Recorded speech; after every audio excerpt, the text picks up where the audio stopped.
लेकिन जानकारी कुछ जानकारी नहीं, किसी तरह की जानकारी नहीं। एक तो कुछ जानते नहीं है, सच्ची अच्छी बात बताओ तो मानते नहीं। ये दो बीमारी और है, एक तो ये सच्ची अच्छी बात जानते ही नहीं, और दूसरी बात कोई अगर बताए कि चलो इनका कुछ काम हो जाए, इनको फायदा मिल जाए, इनका लाभ हो जाए, इनकी बीमारी चली जाए, परेशानी चली जाए, तो ये मानने को तैयार नहीं।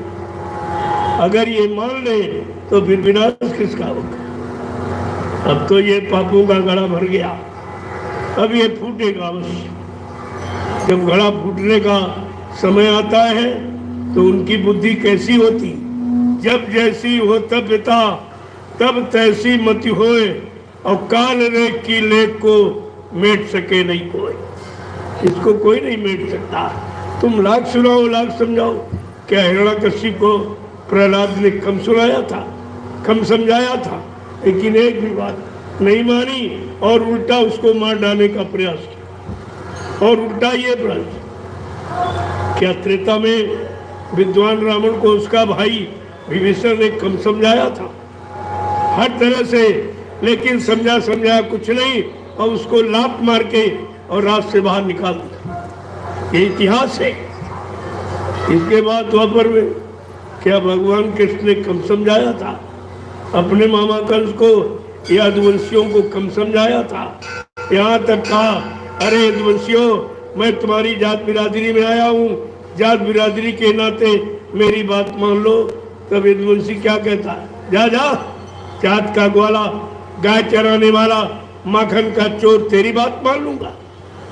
ऐसे कट शब्द, अमर्यादित शब्दों का प्रयोग करके कृष्ण को बिल्कुल लाचार कर दिया। जब वो मजबूर हो गए, लाचार हो गए, अंततो गत्वा ये 18 दिन का एक नाटक खेल लीला जिसे तुम महाभारत कहते हो, सबकी अकल ठिकाने हो गई, सब समाप्त हो गए, कुछ नहीं बचा। ये है न मानने वालों का इतिहास। और आप नहीं मानोगे तो आपका भी यही होगा।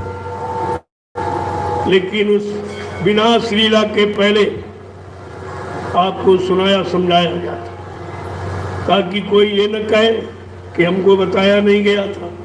अगर पहले बता देते हम लोग जाग जाते, चेत जाते, हम अच्छी सच्ची बात मान लेते, हम धर्म कर्म में आ जाते, मानवता इंसानियत में आ जाते, प्रेम प्यार मोहब्बत सेवा दया सदाचार परमात्मा की यादगार करते रहते, और माँ बहन बेटी बहू की परख पहचान कर लेते।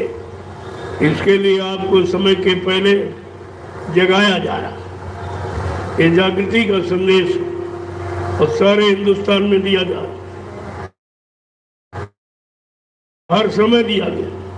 उनके पहले विनाश लीला के पहले आपको बचाने का काम सबने किया और आज भी किया जा रहा। उस समय ऋषि मुनि थे, उन्होंने कहा तो नहीं माना उनकी बात। फिर योगी योगेश्वर आए, उन्होंने बताया, उनकी बात नहीं मानी। फिर अवतारी शक्तियाँ आई, उन्होंने बताया, उनकी बात नहीं मानी। आज कलयुग में संत महात्मा फकीर आए, आपको सच्ची अच्छी बात बता रहे, हर तरफ से बचाने का प्रयास कर रहे, लेकिन तुम्हारी तो पुरानी आदत न मानने की। तो लेकिन ये नहीं पढ़ा कि न मानने वालों का इतिहास क्या, उनकी दुर्गति क्या है, इस पर तो विचार करना चाहिए।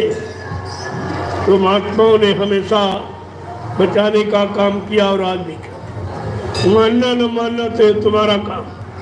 उन्होंने कहा, अरे भाई मानो न मानो, ये खुशी आपकी है, हम मुसाफिर हैं, अभी अपने घर जाएंगे, हम तुम्हें मनाने थोड़ी आए। मनाएगी कुदरत, जिसका एक काम है। संत महात्मा केवल समय से जान देते तो बच जाओगे, नहीं मानोगे तो बिगड़ जाओगे। ये बात आपके सामने जरूर रखी और आज भी रख। अभी मैंने काफिला निकाला, वो आपके इसी स्थान पर आया था। देखा हिंदुस्तान में ये काम कोई नहीं कर सकता, ये काम कोई नहीं कर सकता।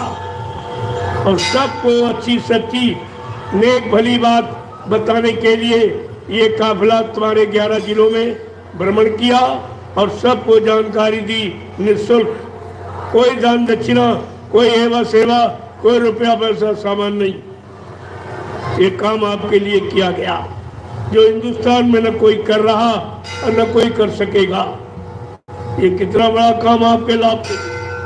आप नहीं मानोगे तो तुम्हारा काम, हमारा काम मनाने का नहीं, हमारा काम बताने का है, जानकारी समय के पहले देने का है। जानकारी ले लोगे आपका भला हो जाएगा, और नहीं तो तुम जानो तुम्हारा काम जानो। लेकिन ये नहीं कह सकते हो कि हमें बताने के लिए कोई आया नहीं, ये कोई नहीं कहता, ये हम किसी को कहने नहीं। पूरे हिंदुस्तान में घूम घूम कर, ये काम मेरा नहीं है, ये काम इन पंडा पुजारियों का है, जो ये इन जीवों के यानी रुपए पैसे को ले रहे, दान दक्षिणा ले रहे, 2-3 लोगोटी ले रहे और रोटी खा रहे, इनका काम। लेकिन जब इन्होंने अपना काम करना बंद कर दिया तब मजबूरन हमको ये कदम उठाना पड़ा कि चलो देश के लिए कोई तो कोई कहने वाला होना चाहिए। आप महाभारत देखते हो, कोई नहीं बोला उस समय अधर्म। जब अधर्म हो रहा था, पाप हो रहा था, और मतलब माँ बहन बेटी की को नंगा किया जा रहा था, उस समय कोई बोलने वाला था?